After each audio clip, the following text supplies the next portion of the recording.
എന്നും അധികാര രാഷ്ട്രീയത്തിനൊപ്പം നിൽക്കാൻ താൽപര്യം കാണിക്കുന്ന പാർട്ടിയാണ് ഇന്ത്യൻ യൂണിയൻ മുസ്ലിം ലീഗ്. എന്നാൽ കേരളത്തിലും കേന്ദ്രത്തിലുമായി കഴിഞ്ഞ 10 വർഷം ലീഗിന് അധികാരമില്ല.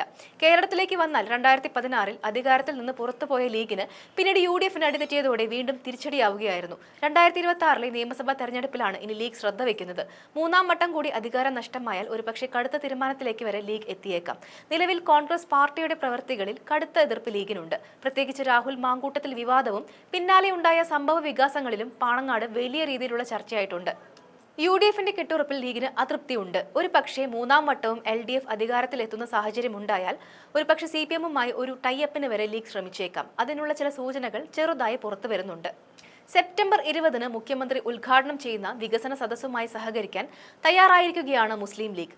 സർക്കാർ നടത്തുന്ന വികസന സദസ്സ് തട്ടിപ്പാണെന്ന് KPCC പ്രസിഡന്റ് സണ്ണി ജോസഫിന്റെ വാക്കുകളെ പോലും മുഖവിലക്കെടുക്കാതെയാണ് UDF-ലെ ഏറ്റവും വലിയ സഖ്യകക്ഷിയായ മുസ്ലിം ലീഗ് തീരുമാനം പ്രഖ്യാപിച്ചത്. പഞ്ചായത്ത് നിയമസഭാ തെരഞ്ഞെടുപ്പുകൾ നടക്കാനിരിക്കെ സർക്കാർ നടത്തുന്ന പരിപാടിക്ക് മുസ്ലിം ലീഗ് നൽകുന്ന പിന്തുണ കോൺഗ്രസിന് തിരിച്ചടിയാകുമെന്ന കാര്യത്തിൽ ആർക്കും തർക്കമില്ല. സംസ്ഥാന വ്യാപകമായി വികസന സദസ്സുമായി അംഗീകരിക്കേണ്ടതില്ലെന്ന് കാട്ടി UDF കൺവീനർ അടൂർ പ്രകാശ് കോൺഗ്രസ് ജില്ലാ കമ്മിറ്റി ഭാരവാഹികൾക്കും ലീഗ് ഉൾപ്പെടെയുള്ള ഘടകകക്ഷിയിലെ ഭാരവാഹികൾക്കും സർക്കുലർ നൽകിയിരുന്നു. പക്ഷേ ലീഗ് വികസന സദസ്സുമായി ചേർന്ന് പ്രവർത്തിക്കണം എന്ന് കാട്ടി പുറത്തിറക്കിയ സർക്കുലറാണ് ഇപ്പോൾ വിവാദമായിരിക്കുന്നത്. മലപ്പുറം ജില്ലയിലെ മിക്ക തദ്ദേശ സ്ഥാപനങ്ങളും ഭരിക്കുന്നത് ലീഗാണ്.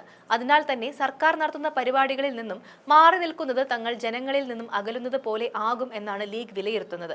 ചില നേതാക്കളുടെ വാക്കുകളിലും ഇക്കാര്യം കാണാൻ സാധിക്കും. വള്ളിക്കുന്ന് MLA-യും മുസ്ലിം ലീഗ് നേതാവുമായ P. അബ്ദുൾ ഹമീദിന്റെ വാക്കുകൾ നോക്കാം. തെരഞ്ഞെടുപ്പ് മുന്നൊരുക്കങ്ങളുടെ ഭാഗമായി വിവിധങ്ങളായ പരിപാടികൾ ലീഗ് സംഘടിപ്പിച്ചുകൊണ്ടിരിക്കുകയാണ്. അതിന്റെ ഭാഗമായി മലപ്പുറം ജില്ലയിൽ ഞങ്ങൾ ഭരിക്കുന്ന പഞ്ചായത്തുകളിൽ കഴിഞ്ഞ 5 വർഷമായി നടക്കുന്ന വികസന പ്രവർത്തനങ്ങൾ ഹൈലൈറ്റ് ചെയ്തുകൊണ്ട് സദസ്സുകൾ സംഘടിപ്പിക്കുന്നതിൽ തെറ്റ് പറയാൻ സാധിക്കില്ല.